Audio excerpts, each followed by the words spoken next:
Hello, good afternoon everyone. Magandang hapon po sa inyong lahat. Welcome to ICON, Alagad at Yaman ng Konkretong Obra, the FEU Conversation Series. Thank you po for being here with us virtually. My name is Ron Gascon and I am your MC this afternoon. I'm a faculty from the FEU Interdisciplinary Studies Department, Institute of Arts and Sciences, and currently the coordinator for FEU Career and Placement Office.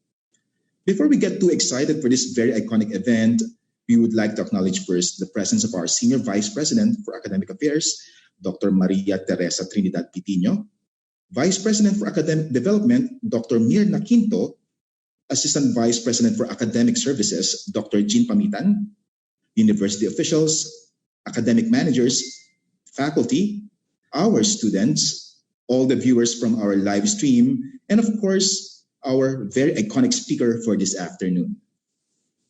ICON, Alagad at Yaman ng Konkretong Obra, the FEU Conversation Series, is a project designed to introduce the FEU students to remarkable individuals who have, through their body of works and outstanding career, uplifted the status of Philippine art, science, business, or society.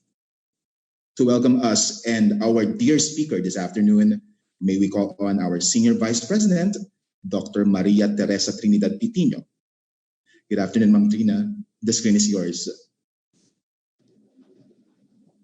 Good afternoon, everyone. Thank you, students, for being here today. ICON is normally held at our historic FEU Auditorium, which is a 1,000-seat auditorium built in the 1940s in the Art Deco style. The FEU Auditorium was the cultural center of the Philippines during the 1950s and the 1960s before the actual CCP was built. And along with other FEU buildings, it is recognized by UNESCO as an Asia-Pacific Heritage Site. Previous speakers to the ICON series have included Rahul Laurel, Margie Moran, Nora Honor, ballerina Lisa Makuha Elizalde, Chef Sandy Daza, and sculptor Toyn Imao. And of course, today we are very pleased that Congressman Vilma Santos will be joining us. So, good afternoon.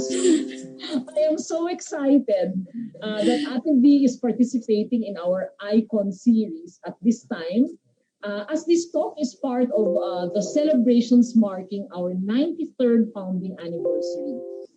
You know, ICON was conceptualized as a regular event for FEU students to have memorable and inspiring experiences. You know, students, when you are older and you look back and remember your years in college, you will probably not remember all the times in the classroom and having to do your lessons. You might not remember even all your teachers. But I am sure you will remember having attended a talk when you were inspired and maybe even starstruck. This is why we came up with the ICON series. We know learning is not just about formulas and research, problem solving, and writing papers. Learning is also listening to inspiring stories, having encounters with passionate people, learning about their advocacies. Most of all, we know that learning is most effective when it is memorable. I must admit, though, that we school administrators also have our ulterior motives, and in this case, we also want to have our encounter with those who inspire us. Allow me to say, Ate V, that you are really such an inspiration to us. We've been so excited this whole week about this event. Just now, watching the clip of we school administrators, si Quinto was here beside me. We were here watching it, and we stopped what we were doing, and we were dumbstruck. And both of us admitted we had a little bit of tears after we watched the clip. It's amazing how someone can so reenact. I think what's very touching is the ability to reenact the feelings that we feel. Is also listening to inspiring, and it's probably stories, that ability having to understand with the deep feelings of so many that make you such a good public servant also. So students, I do not need to say that I hope that you will be inspired and that you will remember today's activity, because I am sure that you will. So thank you so much. Ron, please introduce our speaker today. Thank you so much to our Senior Vice President, Dr. Trina Tino. And now, we are so privileged to have a very special guest this afternoon, a true icon herself in every facet of her life, as a mother, as a wife, as an artist, and as a public servant. Our icon is a Filipino actress, singer, and politician. She is a multi-awarded artist, and because of that, she's known as the star for all seasons for her various roles in different genres of her films, and holds the titles such as Grand Slam Queen, Queen of Queens, and the longest reigning box office queen of Philippine cinema. In pursuit of her continuous legacy, she ventured into public service and had served as governor of Batangas for 3 consecutive terms and as mayor of Lipa for a full term as well. She was also elected as the representative for the Lone District of Lipa, Batangas in 2016, and she's currently the Deputy Speaker of the 18th Congress of the House of Representatives, where she principally authored relevant bills, which includes the following: House Bill 04364, an act creating the Philippine Medical Academy, establishing the Philippine Medical Scholars Program, and appropriating funds therefor. Also, House Bill 06756, an act establishing a medical scholarship and return service program for deserving students and appropriating funds therefor, which were both enacted into law as Republic Act 11509, enacted December 23, 2020. There's also a very important House bill that she principally authored, an act strengthening the utilization of information and communication technology, or ICT, in all public elementary schools and high schools, providing funds therefore and for other purposes. She has principally authored and co-authored numerous relevant House bills, and she was also awarded the Civil Service Commission Presidential Lingkod Bayan Award in 2012, considered as the highest honor given by the CSC as an outstanding public official. She's a proud mother of her 2 sons, Luis and Christian, and a loving mother, a wife to her husband, also the Honorable Senator Ralph Recto. Thank you to Dr. Teresa Trinidad Tino. Ma'am, thank you. Thank you for the very, very kind words talaga na apektuhan naman po ako. Maraming salamat po sa inyo. But again, to all of you, a pleasant good afternoon. Magandang hapon po sa inyong lahat. Sa lahat po ng mga namumuno ng ating pong Far Eastern University, sa ating pong mga mag-aaral. First of all, please allow me to acknowledge some very important people.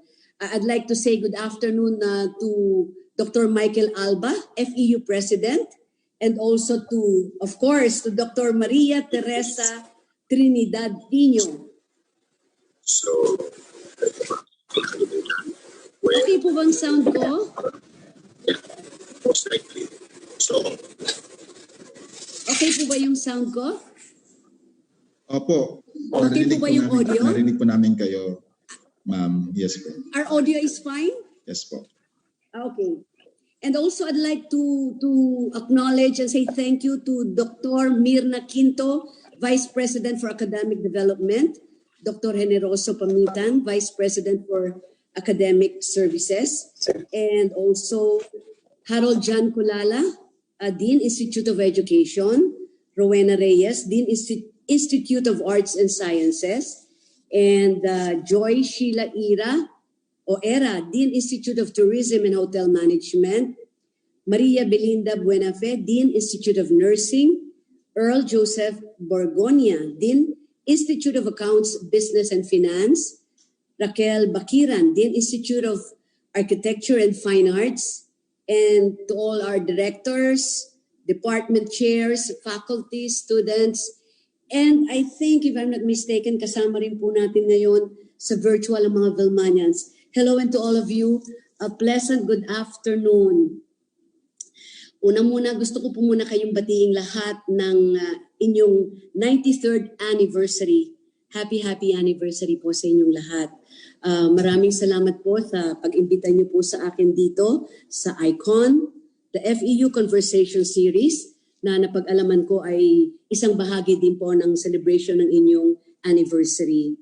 Thank you for the invitation. Sana po nasa mabuti kayong lahat ng kalagayan. Masaya po ako na batiin kayong lahat. Bagamat alam ko na lahat ay meron pa rin pag-alala dahil po sa nangyayari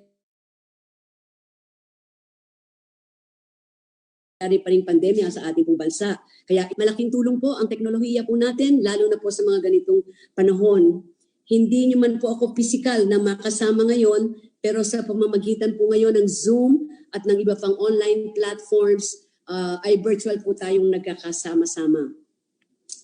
Anyway, I learned that I am to share my experiences as an actress and as a public servant. That's a lot and quite long. Baka abutin po tayo rito ng 4 a.m. But anyway, I will give you a short backgrounder, tell some stories, and share with you what I learned. I am now in the legislative branch of our national government. But prior to this, for a very long time, I had been in the executive. That's 18 years. I was, you've made mention a while ago, I was a 3-term mayor and a 3-term governor. I am now a congressman in the city of Lipa, and I am in my 2nd term. So I've been serving the public for about 23 years now. In the course of my career in both fields, showbiz and politics, I experienced and learned a lot of things. Today, I want to share with you some of this. Number 1, never in my wildest dreams had I dreamt that I would become an elected public servant. I remember in 1998, I took a risk by running for an elective position. There was a strong clamor for me to run for mayor in Lipa, and honestly, it was a very difficult time for me. I could not just turn my back on my showbiz career. It had been my life, my livelihood, and my source of fulfillment. But on the other hand, I could not ignore the clamor of our people in Lipa for leadership changes. And I took a big gamble. And because of our people's overwhelming support, I became the first woman mayor of the city of Lipa. Mahirap pong maging mayor. Local chief executive, direkta po ito. Kung baga nanay po kayo ng isang lugar talaga. So lahat yan, problema mo. Pati sakit ng ipin ng constituent mo, problema mo. So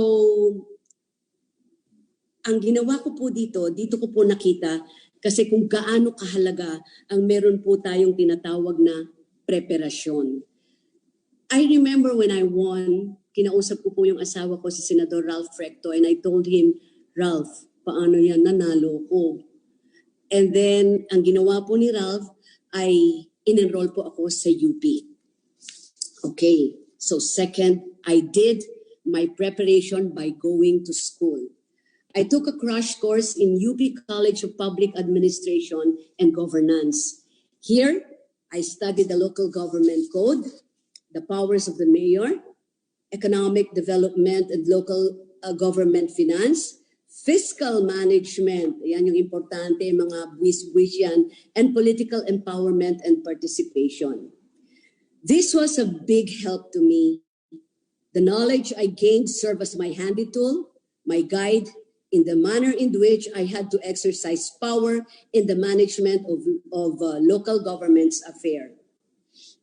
Alam naman po natin na sa pamahalaan ay napakarami pong dapat na desisyonan. So if you know how the entire government machinery works, nakakagawa ka ng tama, epektibo at mas mabilis na desisyon. With this, you are in a better position to formulate and implement with effectiveness and impact your target programs, plans, and projects for your constituents. Mapalad din po ako dahil nung pumasok po ako sa politika, meron pong nag-guide sa akin. Meron po akong mentor. At yun ay walang iba kundi po ang aking asawa. Correction, hindi ho dalawang anak ko, 3 po ang anak ko. Si Lucky po ang eldest ko, and then I have a second son, he's 24 years old, si Ryan Christian, and of course, my youngest, Senator Ralph RECTO. He's also my mentor. Sorry, Ralph, just kidding. Anyway, he showed me the ropes in navigating the world of politics, public service, and local governance. He was a big help. It is also important that you surround yourselves with people who can help you, who can support you, who can influence you positively who can get things done, you'll never go wrong with these people. I would like to emphasize the value of having a plan or program. These are the tools that will help us achieve our priority goals. Okay. Nung governor po ako, okay pa ba kayo? I hope you're enjoying my hearing. Okay. Nung governor po ako, meron po akong tinatawag na HEARTS program. Ang HEARTS po ay acronym. If I may share with you, H stands for health, E for education and environment, A for agriculture, because Batangas is still 60% agriculture. R for roads and infrastructure, T for tourism and technology, and S for security and social services. Ang malaking bulto po ng budget ko noon ng governor po ako sa provincial government ay napunta po dito, nakafocus sa HEARTS program. At ang mga pangangailangan o kakulangan po dito sa HEARTS program ang siyang binigyan po namin ng prioridad at pangunahing pansin. In addition to that, there were three things that I value most as a public servant. First, follow the law. Second, be transparent. And third, be accountable. Wala po itong shortcuts. These have been my policy, and this policy has served me very, very well. In Congress, my priority remains the same as when I was in the local government. Prioridad ko pa rin po ang health, education, and job generation. I have filed several bills this Congress, many of which have been enacted into law. It has been a very difficult year for us because of the pandemic. Our healthcare system has been compromised. The enactment of the Universal Healthcare Act and the Doktor Para sa Bayan Act are very timely, both of which I have authored. The Universal Healthcare Act aims are to expedite universal healthcare, improve the benefit packages, and shall implement a universal health coverage for all Filipinos. While the Doktor Para sa Bayan Act addresses our need for more medical doctors in our country by providing medical scholarship grants and allowing them to give back to their community. Pag-aaralin po natin sila ng gobyerno, pero kailangan may payback time naman para sa komunidad. Hindi sila pwedeng umalis agad. And then after nila magserbisyo, that's the only time pwede naman sila kung gusto nila magtrabaho abroad. But serbisyo muna sa komunidad. Last Congress, the Free Tuition Fee Act was approved, aiming to provide quality tertiary education to our students in state universities and colleges. Ito yung SUKS na libre po yung tuition. Kasabay din po nito ang pagsasabatas po ng tinatawag nating 4Ps o Pantawid Pampamilyang Pilipino Program. Ito po yung naglalayon makapagbigay po ng tulong para po sa mga mahihirap po nating mga pamilya para maisaayos naman po nila yung kanila pong kalusugan, nutrisyon at ang edukasyon po ng kanila pong mga anak o ng ating pong mga kabataan. Iilan lamang po ito sa mga batas na ating pong naipasa na alam kong ito po ay makakatulong para po sa ating mga kababayan. Anyway, yan ang medyo parte ng pagiging isang public servant ko po. Now, if you will allow me, gusto ko naman po, punta naman tayo sa showbiz. Showbiz naman po ng buhay ko. Many of you already know about this, but I was only 9 years old when I made my first movie through this league. That means I started working at the age of 9 as a child actress. 9 years old po nagtatrabaho na ako. And I have spent more than half of my life in show business. Sa loob po ng mga taon na nagsisimula ako, naging mapalad po ako sa industriya ng pelikula. Dahil ako po ay napaligiran po ng mga magagaling po na mga artista, direktor, manunulat, production workers, at yung mga mapagkakatiwalaang kaibigan po sa larangan po ng pelikula at yung mga magagaling po na magpayo.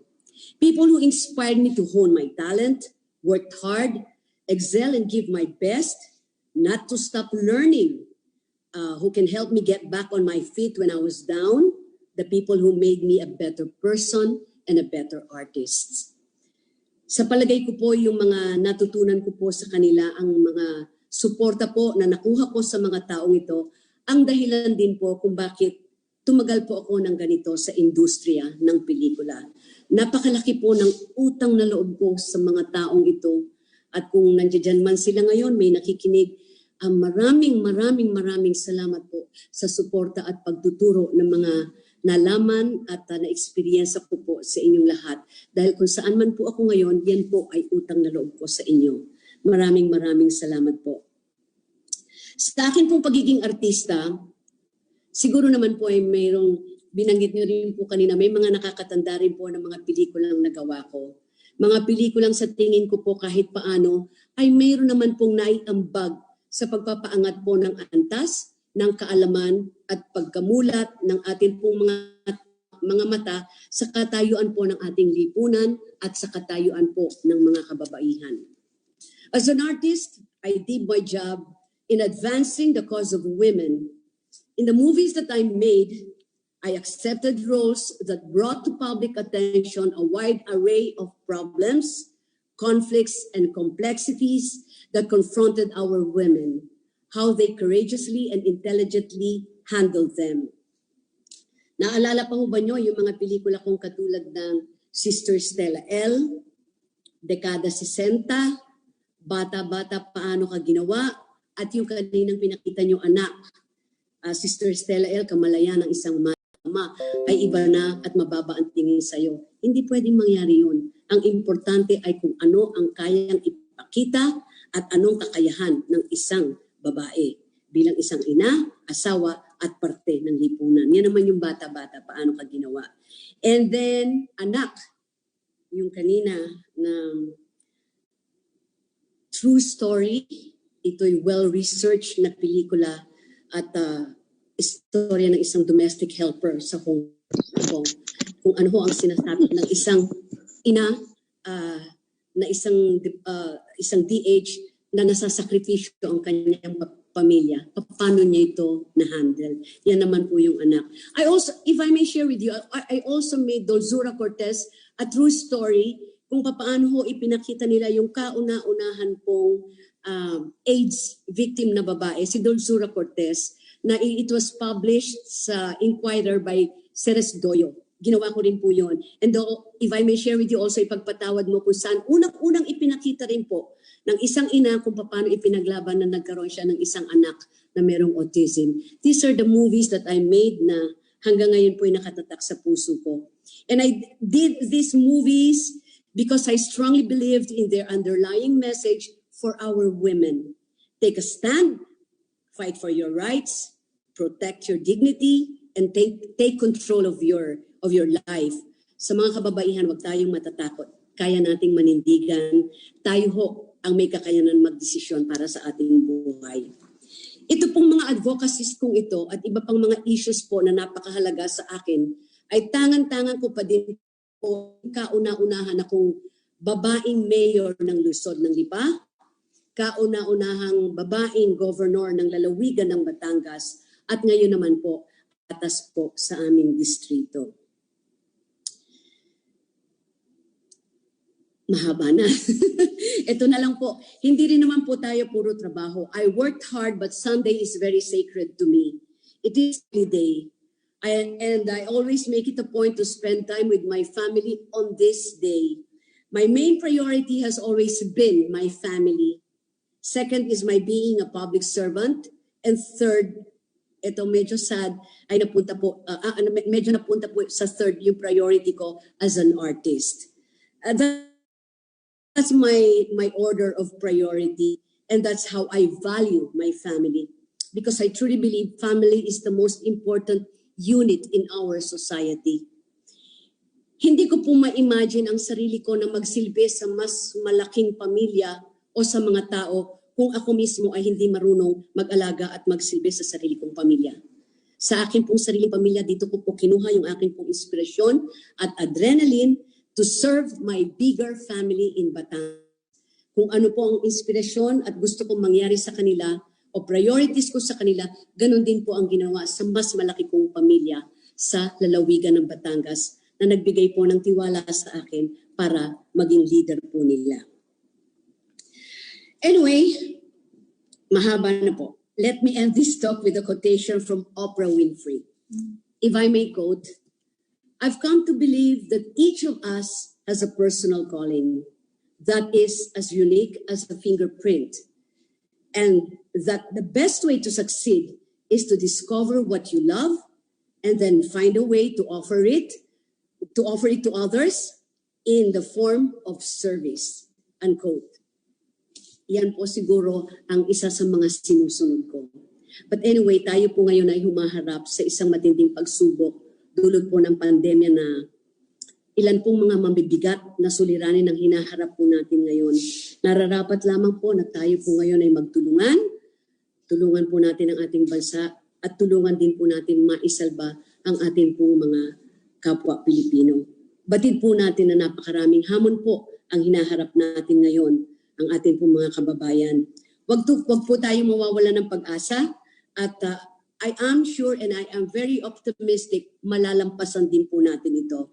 Basta tayo lamang po ay marunong magmalasakit at marunong makipagkapwa-tao at handang tumulong sa abot ng ating makakaya sa ating pong mga kababayan na nangangailangan.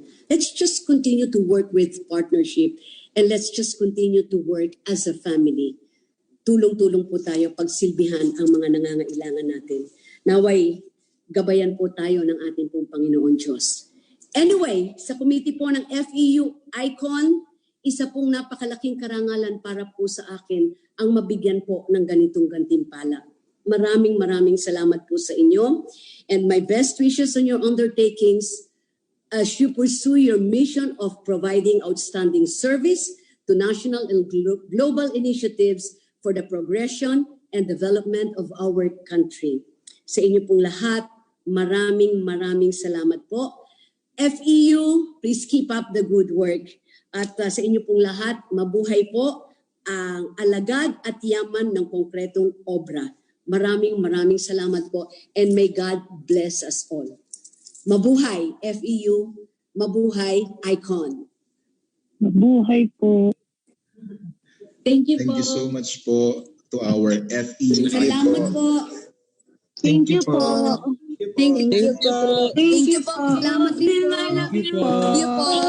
Thank you po. Thank you po. Thank you po. God bless po. Salamat po. Salamat po tayo. Thank you po ulit sa ating I love you po. TV.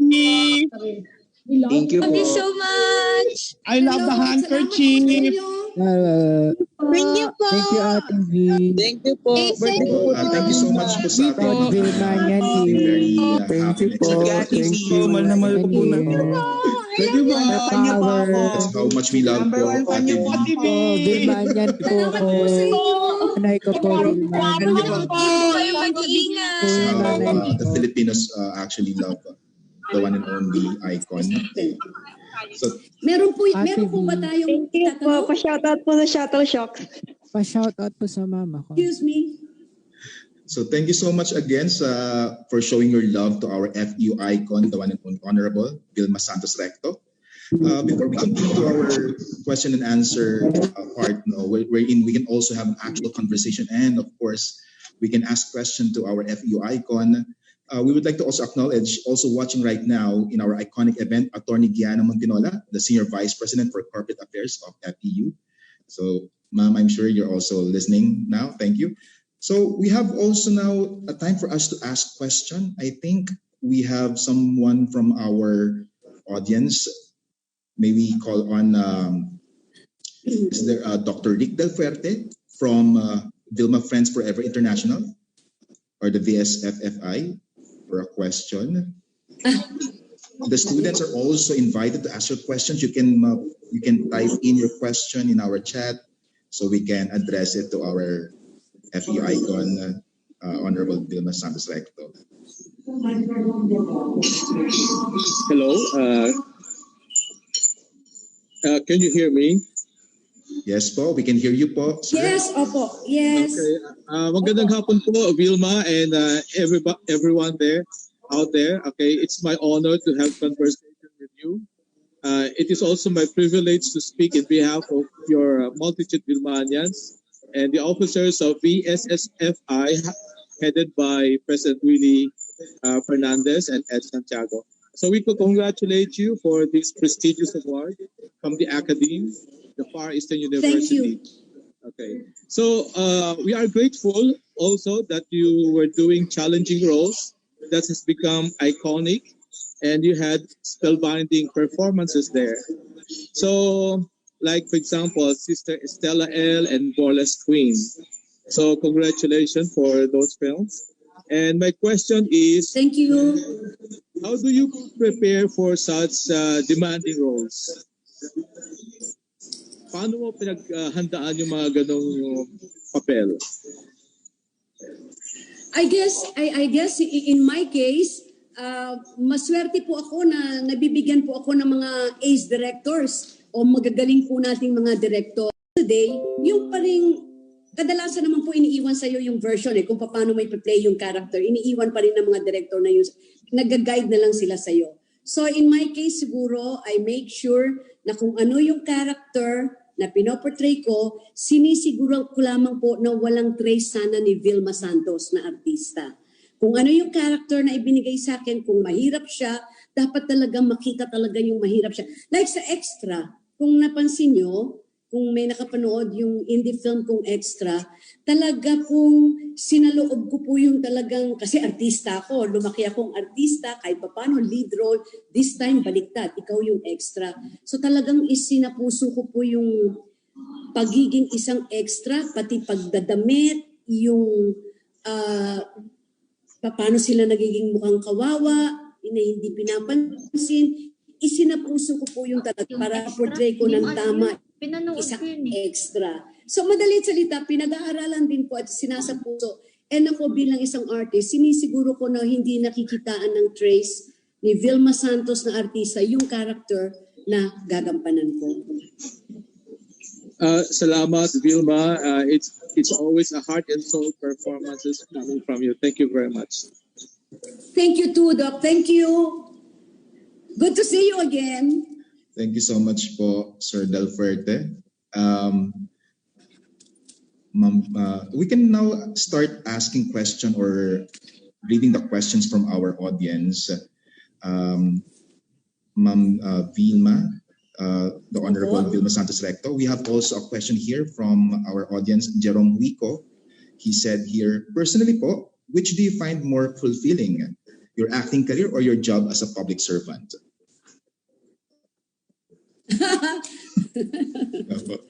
It's from our FE student po. One of our FE students po. Ayan, mag-raise ka ng hand. Isa po yung mahirap na tanong sa totoo lang po. Kasi napakalaki po ng utang na loob ko sa movie industry. Diyan po ako lumaki. Ano man meron ako ngayon, o kahit tumakbo ko sa politics, alam ko, binoto ko noon bilang Vilma Santos, yung artista. Pero sa umpisa, pero at the end of the day, hahanapan ka pa rin nila ng serbisyo. Ganon kalaki pong utang na loob ko sa movies. Alam kong utang na loob ko yan kung saan ako nandun ngayon. Mahal na mahal ko po yan hanggang ngayon. Kaya lang po yung pagiging isang public servant, ito naman po yung realization sa akin ng I can do something na na-appreciate ng tao nang walang camera, na priceless. Yung nakakapagsilbi ka sa mga taong nangangailangan ng walang camera, hindi artista, nakakapagsilbi ka sa mga kababayan mo o mga kababayan mo nangangailangan nang hindi ka bilang isang artista, and yet pag ibinalik nila sa iyo yung tiwala na they believe in you, they trust you, na meron kang nagagawa for them, that's priceless yung respeto at paniniwala at tiwalang ibinibigay nila sa iyo, hindi po yun nababayaran ng pera. So yung pong dalawang importante sa akin ay I really treasure, of course, yung pagiging isa kong artist. Pero ngayon po, hindi ko rin pwedeng baliwalain at bitawan ang pagiging isang public servant. Kasi parang ang feeling ko, isang legacy ko po yan. At pinahahalagahan ko po yun. Yung book. Thank you so much po. I think that would actually make us realize more that you actually put these legacies together po, no? They actually help you become the icon that we see you as you right now.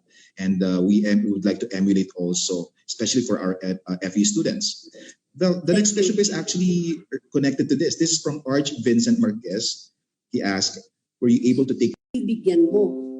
Hindi lahat ng pangangailangan nila, yes ang sagot mo. Kasi meron din mga no dyan o hindi mo kayang ibigay. Pero kung minsan nagagamit ko yung pagka Vilma Santos ko doon, when I say no to them, pag hindi ko kayang ibigay yung pangangailangan nila, parang doon nakakatulong yung Vilma Santos. Even if hindi ko mabibigay yung pangangailangan, pag sinabi kong I'm so sorry kasi kayo man ang lumagay sa akin, wala tayong pondo, maybe next time. So parang mas mabilis nilang naiintindihan. Parang parang nararamdaman ko hindi sila nagagalit. Parang naiintindihan nila kung saan ako nanggagaling. And then isa pang nagagamit ko yung experience ako sa pagiging isang artista ay yung sanay ako sa tao. Pwede kong harapin ang pinakamataas na tao at pinakamababang tao, kaya kong harapin sa klase ng buhay na kinalakihan ko sa show business. Yun siguro isang naging plus factor ng pagiging artista ko sa pagiging public servant. I can face anybody, pinakamataas hanggang sa pinakamababa. At alam ko yung pangangailangan nila sa baba. Kasi pag nag-shooting kami at squatter ang eksena, talagang sa squatter kami nag-shooting. At nakikita ko ang totoong buhay ng mga kababayan nating nangangailangan. Yun siguro isang plus factor na nakakatulong sa akin sa pagiging isang public servant.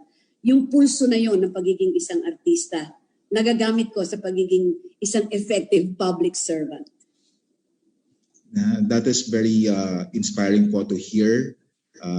Ma'am Vilma, I don't know if I call you Ate V or yeah, it's okay po. Ate V, just call me Ate V. Ron, thank you so much. You don't mind? Yes Ron? po, Ron. You can call me Ron lang po. Can I call you Ron? Yes po, Ate V. Thank you, Ron. So that's really inspiring to know that you're really you understand the plight of our kababayans through the characters that you portrayed and it help you really propel and understand further what are the things that you can do and offer when you were doing legislation or public service as a chief executive, that as you mentioned.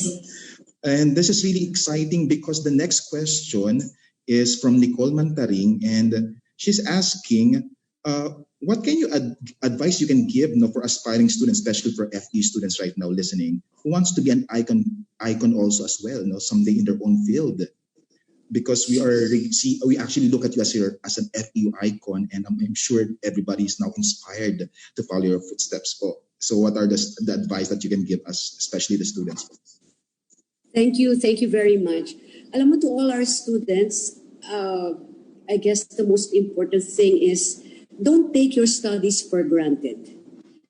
Napaka-importante po ng edukasyon. Believe you me, medyo nahirapan ako that time kasi artista na ako. E ngayon ko lamang nakikita kung gaano kahalaga ang edukasyon sa isang tao. So ngayon, siguro the only thing I can share with you, don't take your studies for granted. Alagaan yung mabuti yan kasi yan ang magdadala sa inyo kung saan man nyo gustong pumunta o naman ang goal o dreams nyo sa buhay. Napakalaki po ang maitutulong yan. And secondly, at this point in time, teknolohiya na po ang labanan natin. Ang akin lang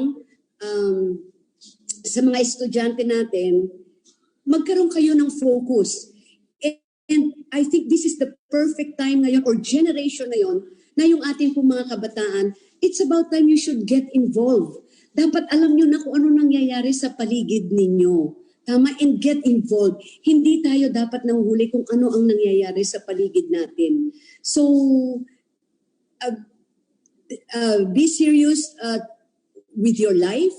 Kung ano yung focus nyo, kung ano yung gusto nyo mangyari sa buhay nyo, bigyan nyo yun ng focus. Work hard.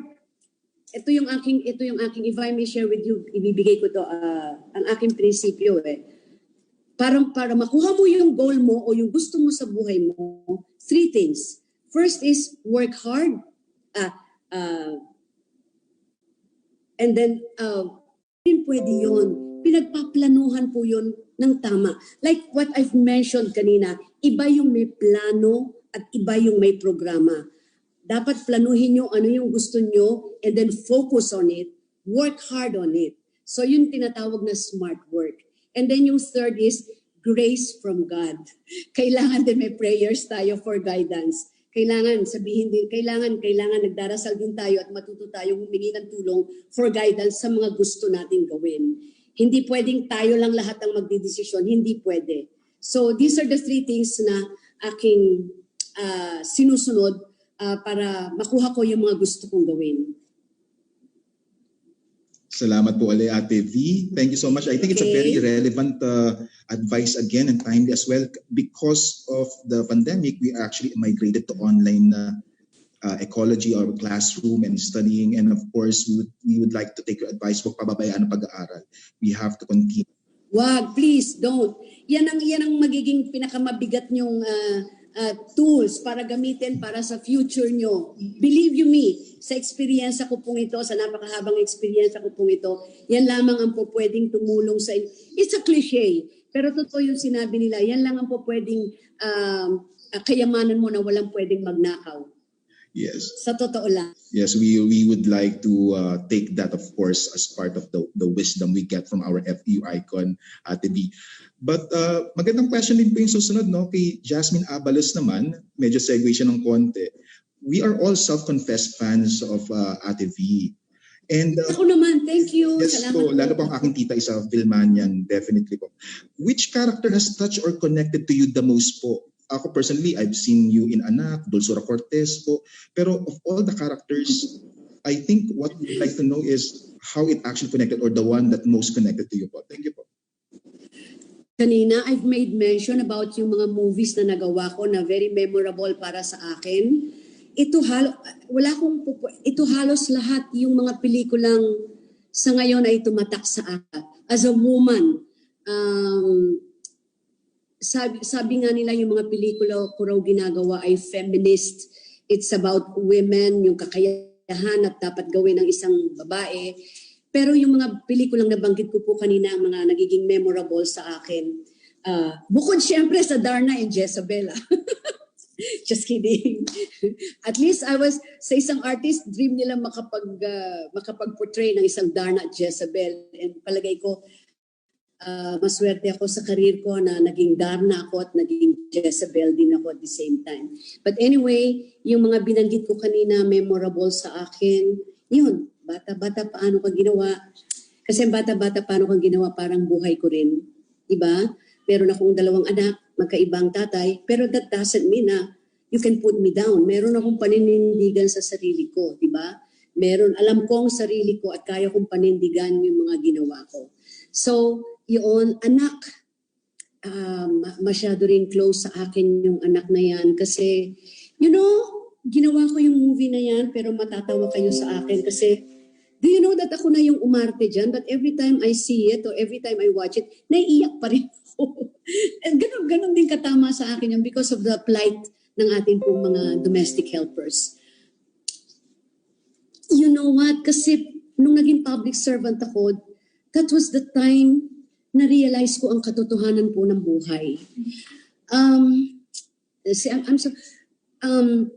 Pag artista ka kasi nasa pedestal ka, you earn a lot, sikat ka, lahat magandang damit, you know. Pero once bumaba ka na sa katotohanan ng buhay, yun na po ang kaibahan. At yun ang nagpaiba po sa akin nung ma-realize ko yung totoong buhay na nakita ko. Yung mga tao na humahanga sa'yo, nagpapasalamat sa'yo kasi pinagawa mo yung kalye nila, binigyan mo sila ng school sa bayan nila. Kung magpasalamat sila sa iyo, parang with all sincerity. Pero sa totoo lang, ganun sila appreciate sa ginawa mo. Hindi mo nga pera yung ginamit mo eh. Buwis ng tao yun eh, yung ginamit mo. Pinagtayo ng school, o kaya yung mga kali. It's not even your money. Pero pag nagpasalamat sila sa'yo, grabe, grabe. So itong mga ito ang nagbibigay sa akin ng mga roles na mga ginampanan ko like anak. Kaya siguro ang bilis kong pumasok sa character. Kasi nung ginawa ko yung anak, public servant na ako noon. When I did bata-bata, paano kang ginawa? Mayor na ako noon ng mga poorest of the poor. So, bata-bata ka, bata-bata paano? So, ito po siguro yung nagbibigay sa akin ng passion kung bakit yung mga ginawa kong pelikula ay may proteksyon ng ating lipunan and at the same time, may proteksyon ng kababaihan. Pumapasok yung pagiging totoo kong Vilma na as a public servant sa mga roles na ginagampanan ko. Kaya kahit paano, modesty aside, kaya siguro in a way, nagiging effective yung mga characters na ginagampanan ko. Kasi talagang nasasa puso ko po talaga yon. So this bata-bata, anak, the one that I've made mention kanina, ipagpatawad mo na yung about autism, paano niya ipinaglaban yung anak niya na ang bababa ng tingin sa mga autistic children. And then yung Sister Stella L, di ba, na akala nilang madre nakakulong lang sa kumbento, pero ang totoo, parte pa rin sila ng lipunan. At meron pa rin silang dapat ipaglaban sa lipunan kasi kahit na sila yung mga madre o nasa religious sector, parte sila ng ating lipunan. So these are the things na natututunan ko na nailalagay ko sa mga pelikula kong ginagawa. Kaya siguro may puso kahit paano. Ang dami kong gustong i-share sa inyo as an artist and as a public servant kasi napagko-combine ko yung dalawa. And at the same time, malaki ang naitutulong noon para sa pagkatao ko. As an artist and as a public servant.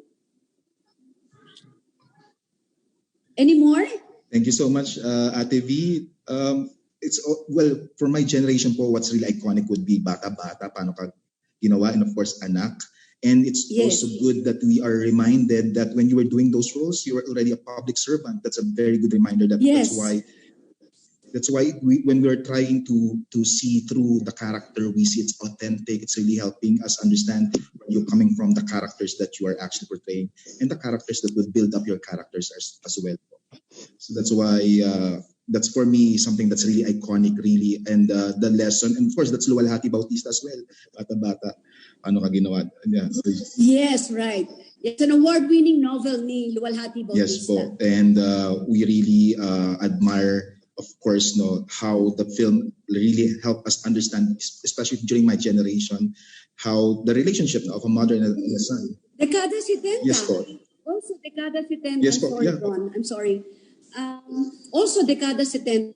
Napakaganda rin ng message ng pelikulang yon. Yung isang ina, isang babae na papaligiran ng asawa at puro lalaki yung anak. Para bang ang tingin sa babae napakababa. Para bang diyan ka lang. Parang it's a man's world. Hindi pwede hindi pwedeng ganon. Babae ka pa rin, asawa ka pa rin, and magulang ka pa rin, nanay ka pa rin. Realidad mo bilang parte ka ng lipunan sa pagiging isang babae. Yes. Yung worth ng isang babae as a wife, as a mother, and as a being part of the community. Yes po. So, Ate VB, dahil nyo sinasabi yung being a woman as a mother, I think the question from Angela Espiritu, she is a BA Communication Digital Cinema student. Her question is, as a woman of power and grace, how do you respond to criticism such as sexism, especially in your field of work, in politics and in the film industry? So that's somehow a critical question. Yeah, I at this point in time, I'm more mature. I choose my battle. Unlike before, mga negative write-ups before, but not anymore. Ngayon na nagmamature ka na, kahit paano lumalawak na yung kaalaman mo. I'm at this point of my life that I choose my battle. too much bashing, I think baka ang trabaho nila o meron silang enough time just to bash. And for that, huwag niyong kaingitan yun kasi importante yung may worth yung ginagawa niyo in a day. Hindi lang para mambash ng tao. So, yun lang yun, di ba? Choose your battle and criticisms is not bad as long as it's constructive. Baka matuto ka pa. Huwag lang below the belt. Pero, Scorpio ako Scorpio ako. Huwag naman below the belt na sobra-sobra na. Kasi pag gano'n naman, parang if you push me too hard naman, teka muna, lalaban din naman ako at the end. Wag naman. Pag sobra din naman, kailangan sinasagot din yun. Especially when it's below the belt. Pero at this point in time, choose your battle. Wag lahat pinapatulan. What's important is kung ano yung kaya mong gawin at alam mong it's worth it at doon ka mag-excel. Just focus on that. Wag na yung masyadong criticism or bashing. Yes, thank you po, Okay. Ate V. I Thank think you po. the choose your battle, no? That is what we get, no, from that advice, no, from that question. We really have to understand what is it that we are trying to, the effort, no, the energy that we're using, no, we have to make sure that this is worthwhile. This is something that will make us empowered, no? And of course, constructive criticism, you mentioned also about that, ma'am, Ate V. Yes, oo. Baka naman sa constructive criticism, baka naman tama naman din sila in a way at matututo ka. So, as long as hindi lang destructive, magkaiba naman yon, di ba? Yes po. Speaking of constructive criticism, we have a very interesting question from Ma'am Sheila May Julianda. She's one of the faculty members of IDS, Interdisciplinary Studies Department. Yes, So, ma'am? From student, punta po tayo sa isang faculty question from the faculty. Pinakagusto ko pong character ninyo ay bilang si Ma'am Vivian ng Everything About Her. I really love the story, especially the ending na may solo lines po kayo about life and death and also about sa memories. As Miss Vilma Santos, if i-revise or dadagdagan niyo po ang lines niyo doon, ay ano po kaya ang additional message na gusto niyo pong sabihin sa lahat ng mga tao sa paligid niyo at sa inyong Sa everything about her? Opo, napaka-touching yung inspiration niya po kasi Ano ba doon. ang pinaka... Ma'am Vivian ang daw. parang memorable po sa akin doon is... Opo. Teka. Hello? Teka, Yes, po. something is wrong with the audio. Again, I'm sorry. We can hear you po. Ron, yes po, Ate, again, I'm Ate sorry. V, we can hear you po. Yes po. It's about your character po, Ma'am Vivian. Nag-freeze yata, Ron? Nag-freeze tayo. We can hear you po. Yeah, medyo nag-freeze po yung video niyo, ma'am. But we can hear you. Okay. I think we'll just Ron, check. nasira yata. Yes, ma'am. Ate V, we can hear you still po. Can you hear me? Yes po. You're back. You're back on the screen. Yes po. Okay. I'm sorry, Ron, again, yung questions, everything about her. Yes, your character po is Ma'am Vivian. So it was really inspirational daw po yung character. What about my character sa everything about her? What are the things daw that you can add if i-revise nyo daw po ang lines nyo? Additional message about life and death. Kasi the ending part daw po is may solo lines. Ron, yes, ma'am. Yes, Ate B, nag-freeze po din po. Yes, but we can hear you po. Hello? I think, yes po, we can,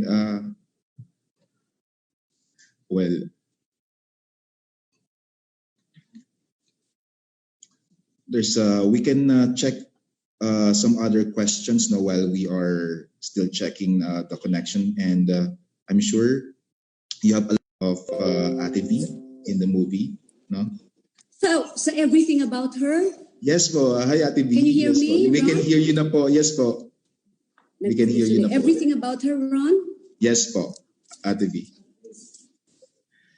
You were talking about po daw sa solo lines nyo about life and death. Ano yung memorable ba? Naku, Diyos ko, nakalimutan. 2016. Yung sinabi ko, ano ba yung sinabi ko? Iniisip ko nga yung linya ko noon eh. Ano ba yung linya ko doon? Nakalimutan ko na yata. Yung... But yes po, it was really inspirational about life and death. And if you will add something to that po, what is it that, like a message po that you can add to that? to that part. Pero Live your life to the fullest. Yun ang naalala ko kasi, di ba, she was dying in that film, di yes, ba? And then sinabi niyo na pag ayokong maiiyak sa inyo, if I remember right, parang ayokong maiiyak sa inyo because, ano ba yun? Nandiyan ba yung linya? Ayokong maiiyak sa inyo dahil, if I may, teka. nakakatuwa naman kay Ate V na 2016 pa pero she can still connect and Oo nga, remember. parang ayokong maiiyak sa inyo kasi Opo. parang, first, it's so hard to be 35 and gorgeous ba? Parang may ganun pa yata sa opening. It's nice to be 35 and gorgeous. Pero ayokong maiiyak sa inyo kasi sa nangyari nito, parang yung fulfillment ng buhay niya, parang nagkaroon na siya ng, wala man siya, nagkaroon na ng fulfillment yung buhay niya because of yung mga ginawa niya. May redemption yung movie sa huli. May redeeming factor yung movie sa huli sa pagiging suplada niya, this woman. May redeeming factors sa huli. Nagpagawa siya ng parang mga, yung houses for the less fortunate, yung gano'n yun, di ba? Kaya siguro kung meron man ako may dadagdag doon sa dialogue ko yun, live your life to the fullest. Once magawa mo yung dapat mong gawin, then you should be thankful and be happy. Kumbaga nagawa mo na yung dapat mong gawin. And for that, thankful. And ready to face our loss. Correct po. That's why that's the effect of an icon, no? It's like a feel-good movie. It's just a movie that will make us inspired, no? And we would like to see the beauty of life. And that is something maybe, what the audience, Ma'am Sheila, would like to tell us, about the theme, or the story that you try to portray and the characters that you portray po, no? We have a very interesting question from Ira Lagundino. Good afternoon po, Miss Vil. Hi, Miss Ira. Vil. Yes po. Si Ira is from BA Communication, Convergent Media Track. Given your broad field of experience, I would like to ask, how were you able to overcome the pressure of the responsibilities and expectations in showbiz, politics, and personal life? So that's how do you overcome the pressure of responsibilities? Ron, I'm sorry again, please. Ron? Yes po. Ate V, Ron, can you hear I'm me sorry, po? nag-choppy-choppy. Again, please. I'm Okay. sorry. Yeah, nag-choppy-choppy lang. Can you repeat the question, Opo. please, Ron? Ira po from the Communication Can you Department. repeat the question? Opo. Nag-choppy-choppy lang. Opo, no problem po. I would like to ask, how were Yes, you able Ron? to overcome the pressure of the responsibilities and expectations in showbiz, politics, and personal life po? What do I expect? Something? Hindi ko Given maintindihan, your Ron. broad... Okay lang po. Nag-choppy-choppy. I will repeat the question po, Ate V. Given your Sige, please. given your broad Given- field of experience, I would like to ask, how were you Okay. able to overcome the pressure of the responsibilities and expectations in showbiz, politics, and personal life? No, it's no joke. All the what do you call this? Yung trials, challenges na dinaanan ko being an artist and now as a public servant, it's no joke. Marami ring mga challenges ang dumating sa akin. There are some na nakasurvive ako. There are some na hindi ko rin nakayang i-survive. There was even a time because of meron din naman akong motto kasi sa buhay na natutunan ko na sinusunod ko rin at siyang ginagawa ko na pinipilit kong sundin na tomorrow is another day. Na if I cannot solve my problem today, kahit mag-umiyak ako sa ko lang ang sarili ko. So I'll just stop and think and then maybe I'll just pray and then think na, well, tomorrow is another day. Baka may solusyon naman tomorrow. At malaki ang naitulong sa akin noon. So ganito ko lamang dinadaan yung mga challenges na dumadaan sa akin until now. Pag hindi ko na nakakaya yung mga dapat kong gawin at may mga pagsubok na dumadaan or challenges at hindi ko kaya, well, tomorrow is another day. Diba? Ganun na lang. Whatever. Diba? We have to enjoy life too. Diba? So, but again, hindi naman pwedeng walang challenges in life. It's just kailangan lang i-handle natin ng tama. At Ron, I'm sorry, Ira, sa'yo yata yung question na yon, na pag-aaralan Yes. din yan, na pag-aaralan. It's not gonna be easy, but again, na pag-aaralan din yan o natitrain din natin ang ating mga sarili. Basta stick to it. Tomorrow is another day. Another memorable maybe lesson, advice from Ate B. Ang dami na po naming mga notes ngayon dito. Thank you. Tomorrow is another day. Yes. Yes. For students, that's really important, especially that what we're facing right now, the challenges that brought about by the pandemic. And Ate V, this is, I think, a fitting question. I think it will be our, as much as we want to keep you, kasi po, we would like to have a lot of questions pa po and Please. I think this question from Reco de Asis is a very interesting way to end this part. How does being Nag-freeze? Yes po. Again, Ron, please. Sorry, nag-freeze. How does being a public servant change your perspectives on how you view life?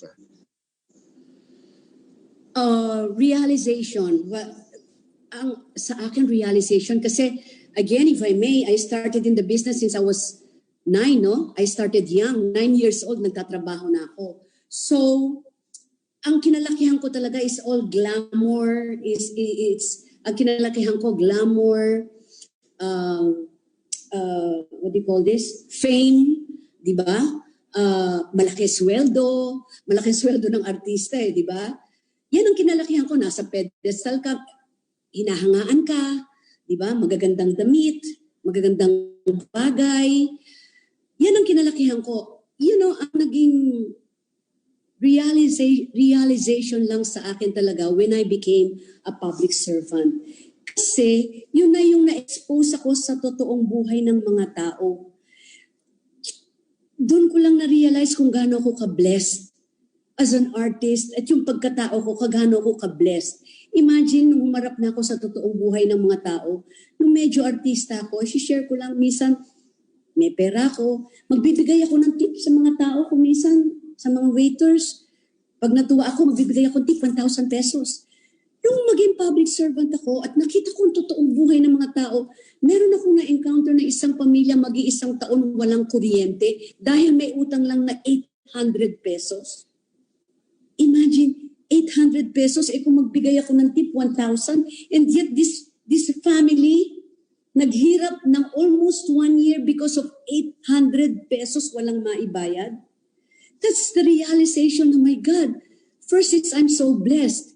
And secondly, this is the reality of life. There are people who are suffering. Sometimes we take things for granted. Little things, may reklamo tayo. And look at these people kung gaano nila kailangan ng tulong. Yung realization kong yun ang nagturo sa akin kung paano maging humble, magpakumbaba, at kung paano harapin ang tunay na buhay ng mga tao. Hindi pwedeng nasa screen lang. Hindi lahat ng nasa screen totoo. Pero ang na-encounter ko as a public servant, when I became a mayor,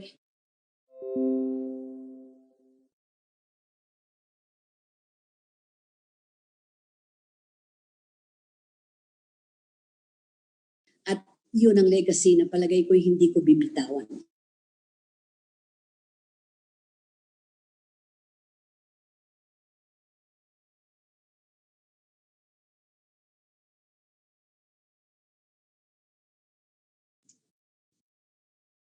Yes po, we can, I think Ate V is trying to come back. I mean, we can, yes po. Did you hear? Yes po, we can hear. That was really inspirational po, Ate V. Yes po, narinig po namin. We are really in awe actually. We were just listening to you. You're so passionate when you were answering that question. Yes, narinig po namin loud and clear, Ate V. Sayang naman sana nadinig nila yun. Narinig po ng lahat ng audience ang... Are we on? Yes are we po. Still on?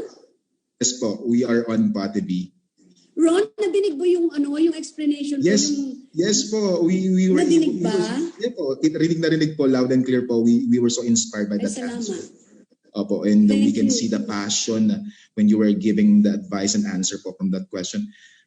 And we would like to, we want to have more time for questions from our audience. Thank you so much for all of the questions, but I think at this particular juncture, we would like to end this part of the presentation of our iconic event this afternoon. We would like to present the certificate of appreciation to the Honorable Deputy Speaker Vilma Santos Recto. And let me read this rather on behalf of Far Eastern University. Certificate of appreciation is awarded to Maria Rosa Vilma Santos Recto for her valuable contribution as speaker during the Alagad at Yaman ng Konkretong Obra o ICON FEU Conversation Series. Given this 10th day of February 2021 at the Far Eastern University in Manila, signed Mirna P. Quinto, Vice President for Academic Development, and Maria Teresa Trinidad Pitino, Senior Vice President for Academic Affairs. Maraming salamat po, Ate V. We learned a lot from you. I think our takeaway is we have to follow the law, be transparent, be accountable, the mantra, the lessons that you shared with us, your advocacy, your legacy regarding universal healthcare coverage for all Filipinos, free tuition fee, through legislation. We are so thankful that may nag-iisang Ate V po na kami ay hinahangaan at kinikilalang bilang FEU icon. Nagpapasalamat po kami. Maraming salamat din po sa inyong lahat, lalong-lalo na dito po sa ICON award or recognition na ibinigay niyo po sa akin. I will definitely treasure this, and it's indeed an honor and a privilege to be part of your 93 years anniversary. Maraming salamat po sa pag-imbita niyo po sa akin dito, and looking forward to seeing you soon. Sana matapos na po lahat ang pagsubok na ito. And again, FEU icon, keep up the good work, and my best wishes on your future undertakings. God bless you, and again, from the bottom of my heart, thank you very, very much. God bless. Maraming salamat po sa ating nag-iisang FEU icon, Thank you Honorable po. Vilma Santos. Salamat sa pag-attend. Thank you po. Thank you po. TV. Thank you po. Pakamusta po kayo po? Isang Darna po. Thank you po. Darna naman po. Thank you po. Thank you po. Thank you po. Thank you po. Thank you. Thank you po. Love you po. Love you po. Bye. Thank you. Bye-bye po. Bye, Ate V. Thank you so much. Bye-bye po. Thanks for Every International. Thank you so much po for joining. Thank you so much po. Thank you, FEU.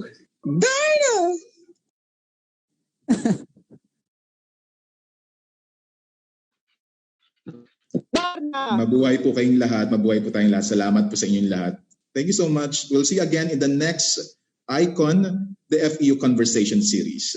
This is Ron Gascon, and on behalf of FEU and all the men and women working so hard for this event, thank you so much. We'll see you again soon. Thank you. Keep safe, everyone. Bye.